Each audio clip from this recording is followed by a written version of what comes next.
To change passcode in Telegram in Android phone, open Telegram app, tap Telegram to open,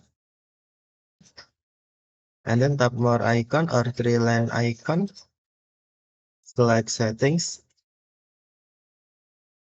and then tap tap privacy and security, and then tap passcode lock. Enter your passcode. Please enter your current Telegram passcode to manage these settings. Then enter your Telegram passcode. Next, tap change passcode. Please enter any 4 digit that you will use to unlock your Telegram app. For example, 000. If you re-enter your passcode, if you forget your passcode, you will need to log out or reinstall the app. All secret chats will be lost. Okay.